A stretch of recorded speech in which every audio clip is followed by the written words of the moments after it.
Well, welcome everybody. I have a real treat for you today. I want to introduce you to someone that we've just met today, but I know her from way back when we first started homeschooling.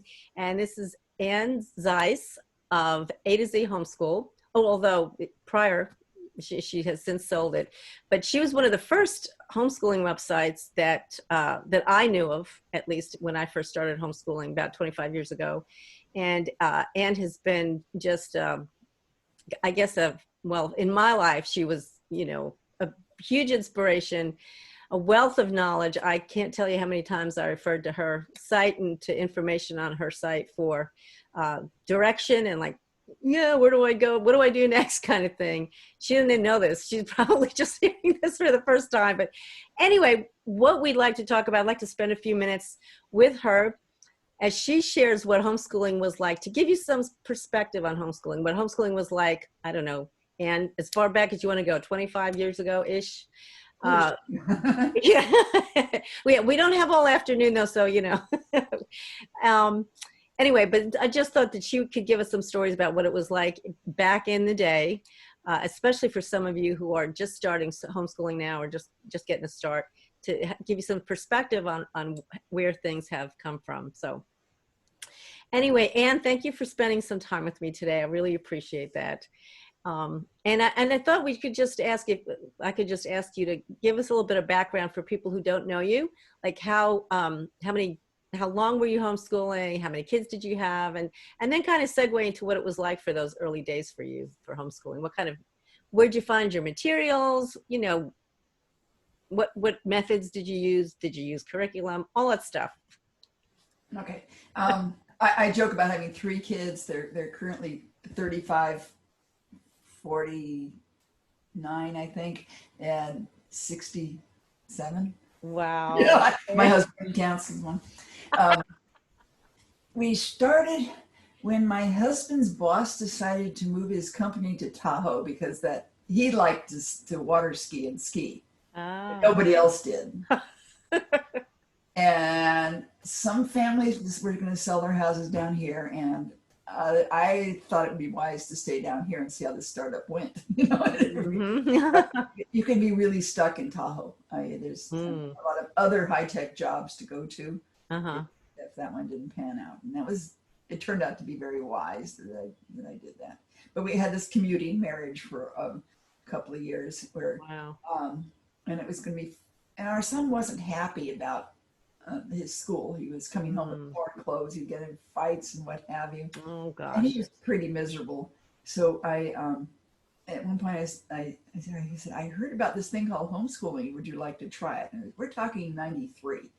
And in general, the only people I knew who homeschooled were, people in very rural areas and or, had health problems that precluded going to school. Right. So I didn't know much about it, so I called up the local school and they had a homeschool program. Oh. And so I went over to see about it, just to get to reconnoiter. They signed me up before I knew what was going on. And handed me a box full of books and everything I might need. Wow. And so I took him home and I told him we were going to homeschool. He goes, "Oh, good. This would be great." So he dug into that, and he came out about 3 weeks later, and he had finished everything that we'd been given for the full year. Oh, God. He hadn't done the questions at the end of the chapters, but he read the whole reader. Wow. Read the whole history, and I think the health book or something like that. And so I was like, okay, what do we do now? What do we do next? And so they began looking in their other piles of stuff that they had there. So found some other interesting things. I think that there are some parents right now who are educating at home because of this, the COVID-19 thing, and who are finding that. Yeah. That their kids are just whipping through the materials, and the schools, our school district actually told the teachers not to put additional information or to do it, to introduce topics ahead of time. Like if people were rushing through it or getting through it, just let them wait. And that can be really frustrating for a student who is smart and self-directed and, wants to learn. I was bored, and so they're going to just Right. Just go through it. And he was a little bored, so he just, haul off of the books and read them. Yeah. And he was a good reader. I do, we pulled him out in fourth grade, so he'd already been taught to read. I didn't have to go through. Right. And he knew his math basically. So how did you handle it then? Because, say you were done with the school's materials, because you didn't know what you were doing, right? I mean, who knew? Well, the homeschool program began giving us stuff they called, what do they call it when they give kids additional interesting stuff? Oh, like supplemental stuff? Supplemental things. I remember doing one on, we had a little kit thing, a little lesson thing on genealogy and, Oh, uh-huh. No, inheritance factors, Genetics. genetics, yeah. Uh-huh. And so we found a rabbit outside. And then we found two rabbits, a second rabbit. Pretty soon we had a lot of rabbits. Oh, I'll bet you. And none of them followed these gene rules. If you have a one with ears going up and ears going down, what do you get? Right. Anything, ears going up, ears going down. Pretty soon we had way too many rabbits, and we kind of let them go in the forest. But that was pretty funny. One thing I highly recommend is not to try to use rabbits to For fun. teach that. Goldfish or guppies work just fine. But yeah, something a little safer like that. And then somewhere about the beginning of my second year of doing this, AOL began to have, with Helen Hagener and other people, they had homeschool forums. And someone said, Ann, you used to be a teacher, right? And I go, yeah. And he says, you don't have to, go through a program. You can do it on your own as a tutor. So we have a tutoring exception in California for teachers. And so I looked into that, and I go, yeah, I can do that. You were supposed to only teach during school hours, but it was like, well, nobody's going to catch you if you go see Shakespeare in the evening. I know, really. What are they going to do? Your kid reads the book after 3, Yeah, really. Oh my God. They're going to throw me in jail. I figured I could kind of get away with, I wasn't going to force my kid into. Right. You learn that learning is going to happen all the time anyway. That's right. That's right. So under the tutoring thing, I could do pretty much anything I wanted. Mm-hmm. And that was only for your own kids, though, correct? A kid. My daughter had gone off to college by then, and she was on her own. But I mean, the tutoring exclusion was only for you doing your own children, right? Teaching your own. You could. Yeah, there are tutors who form their own businesses. Mm-hmm. Okay. People do that sometimes. There was, eventually, we didn't join it, but there was a woman in our neighborhood who formed a cottage school. And she taught classes that a lot of parents didn't want to do, like, biology with doing the labs, lab stuff, lab biology. And I forget, some things just work better. Maybe she had a little singing group going. You could go when you wanted to go. So some people did do that.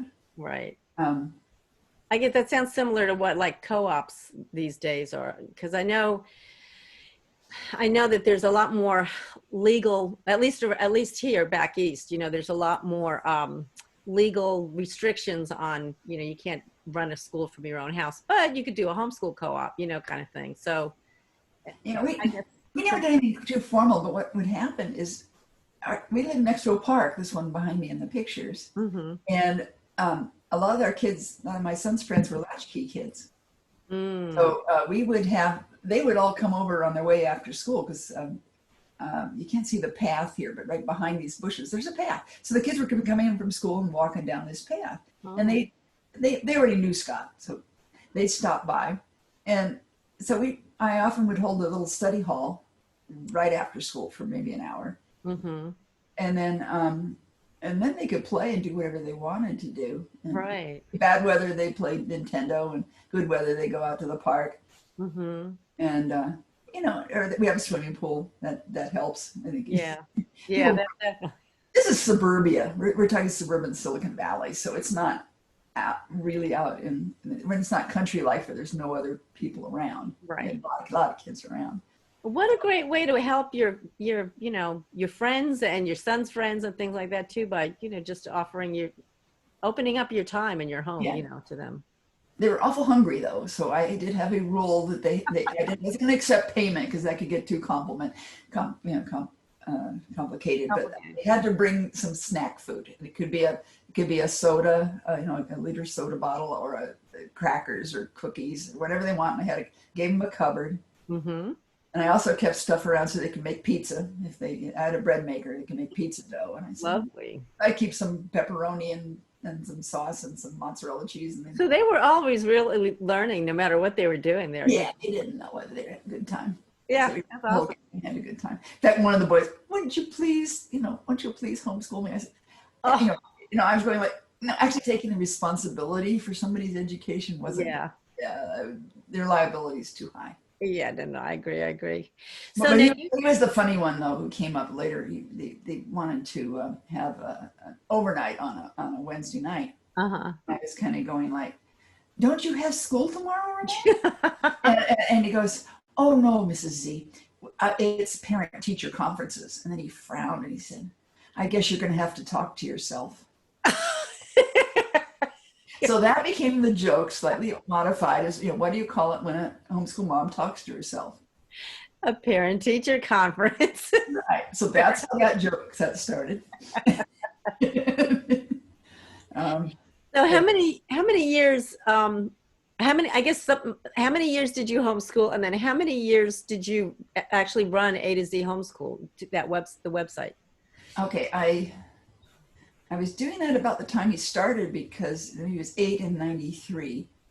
And we started, he just started 4th grade. Mm-hmm. And so there were, I started out I was already doing some stuff on AOL, and AOL had decided to give us all a little bit of space on our servers.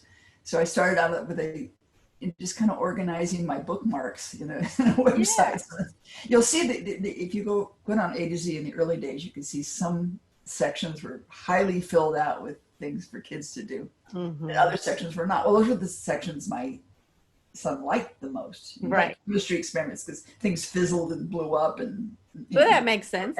There were a lot of chemistry pages. And then and he got to helping me on AOL, so we got a second account. Wow. I was working with the Mercury Center, which is the Mercury News Online, so they gave me a free account. So we had the other one was the family account. Uh-huh. So we'd be in the same room, both on our computers, and wow. He'd be in the homeschool chat too, telling the mothers how to homeschool their kids. And eventually they get around to, and how old are your children? I am the kid. I wonder if he ever had any conversations with me. That's interesting. But if you were hanging out in those rooms, you could have.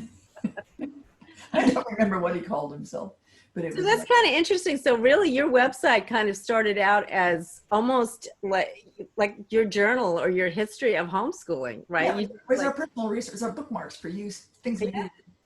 And then eventually I added. It got to. The homeschool community was really pretty great. But somebody told me, "Hey, you're a teacher. You can do this on your." I said that already, didn't I? Yeah. But we went and one of the forums I was in was related to the internet, which was kind of a new thing for AOLers. We didn't know what the internet thing was really, and but a couple of the people in there were starting up their own internet service on it was called First Class VBS. First Class just referred to a type of software. Oh. And it was a bulletin board system, but it could work like AOL kind of. It could have message boards and see that this is. I just want to interrupt for a second. This is all stuff that is pulling out memories for me, but probably most of the people listening to this are like bulletin boards, chat. What are you talking? What's a bulletin board? A bulletin board is like a Facebook page, okay? Right? And you put stuff up on there that you found interesting. Other people come around and look at it and see it's interesting too. Yeah. But we made a lot of friends there, and it's so funny because we're now all back on AOL, and all chatting with each other still. It's Helen Hagener's there, Lillian Jones. Ollie the whole. I, So how, go ahead. if I just want to, it just occurred to me too, like you're talking about, old homeschool names. How are you, or I don't know, how familiar were you with like the laws in California? Did you find that homeschool laws have changed a lot over time? Or, people right now are talking about trying to ban homeschooling. Yeah. We won't go. Yeah, I know, right. But just in response to that, they're talking about making it illegal, it's a threat to our democracy. And like, I'm not trying to go there in terms of what your opinion is, but how have you seen the legality of homeschool change over the years? There are threats periodically when usually it's one family who gets really screwy with their kids. Well, yeah. and does something that's just, abusive, Yeah.